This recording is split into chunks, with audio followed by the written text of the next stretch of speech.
All right, for weeks right here on this program, we have been demanding answers about who knew what and when about the surveillance of President Trump, candidate Trump, and of course members of his transition team. Also tonight, we appear to have a very important key piece of this very complex puzzle. Now, Fox's own Adam Housley, he's going to join us in a few minutes with a full report.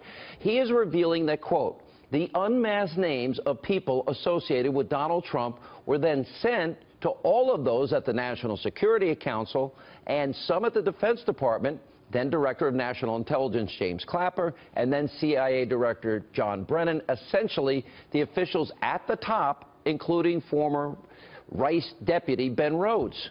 Now, this proves the surveillance was widespread, and it was known by a lot of people, and there's more. Intel sources now tell Sarah Carter with Circa News, who will also join us tonight, that the unmasking of names connected with the Trump team, quote, appeared to begin last July, around the time that Trump secured the GOP nomination, and accelerated after Trump's election in November, launched a transition that continued through January. Now, Circa News is also reporting that most, if not all, had nothing to do with Russia. And that's not all tonight. Eli Lake with Bloomberg View, who will also join us tonight, reported today, quote, one U.S. official familiar with the report said they contained valuable political information on the Trump transition team, such as whom the Trump team was meeting, the views of Trump associates on foreign policy matters, and plans for the incoming administration. And just 2 weeks ago, Susan Rice, she was specifically asked during an interview on PBS if she knew about members of the Trump team being caught up in, quote, incidental surveillance. She says no. Watch this. I began by asking about the allegations leveled today by House Intelligence Committee Chairman Devin Nunes that Trump transition officials, including the president, may have been swept up in surveillance of foreigners at the end of the Obama administration. I know nothing about this. I was surprised to see reports from Chairman Nunes on that count today. Oh, really? I know nothing about that? Well, that's what you just heard her say. Was she lying in that clip? Well, new reports today indicate yes. Yes, she was.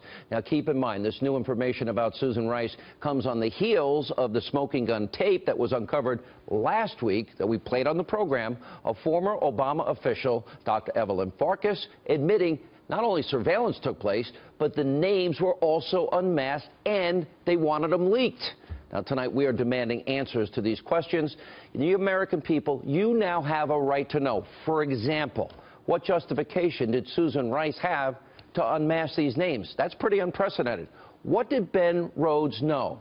What did the former Director of National Intelligence, James Clapper, know? What did the former CIA Director, John Brennan, know?